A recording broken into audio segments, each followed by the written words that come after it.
بسم الله الرحمن الرحیم. دا د مسجد قباء اندرونی کم حال لغا وګورئ.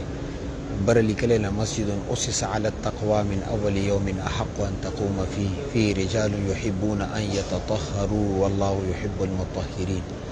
دغه د مسجد اقصی عظمت بیان شوی دی. مسجد قباء او د قباء خلکو تعریف هم دی. او ښکته د ابن ماجه روایت دی، قال النبي صلى الله عليه وآله وسلم من تطهر في بيته، کم سړی کور کې اودس وکړي، ثم اتى مسجد قباء، به مسجد قباء ته راشي، فصلى فيه، اور دې کې مونځ وکړي، کان له کاجر عمره، دې ته د عمرې اجر ملوي. اور بخي طرف ته انما يعمر مساجد الله من آمن بالله واليوم الآخر واقام الصلاة وآتى الزكاة ولم يخشى الا الله، دا آیات لیکل شوی. اور دی بل طرف ته ان الذين آمنوا وعملوا الصالحات لا نضيع اجر من احسن عمله، دا آیتونه لیکلي شوي دي. دا د مسجد قباء اندرونی منظر دی، تاسو کتلی شئ. دا بار صحن دی اور دا زماخي طرف ته کم علاقه ده اور دا محراب دی. نو ډېر ښکلی جوړ دی ماشاءالله. اللهم زد فزد.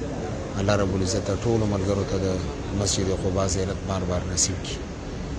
نو دا د مسجد اندرونی منظر دی. اور مخکې موږ کوم ځای کې مونځ وکړو، دغه ځای کې د پیغمبر صلی الله علیه وسلم زمانې خو دغه ځای دی. دا بعد کې بیا په توسیع پکې شوي ده. اور ښکته چې کوم شاته ده تاسو ته پرده ښکاري، دین اخوا بیا زنانه دي، چونکې زنانه دلته راځي مونځ دپاره.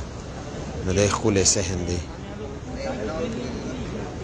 دا مین ګیټ دی اور دا عرضي ترپلونې لګولي رڼا دپاره. د مین ګیټ دی. د محراب دی. السلام علیکم ورحمۃ اللہ وبرکاتہ.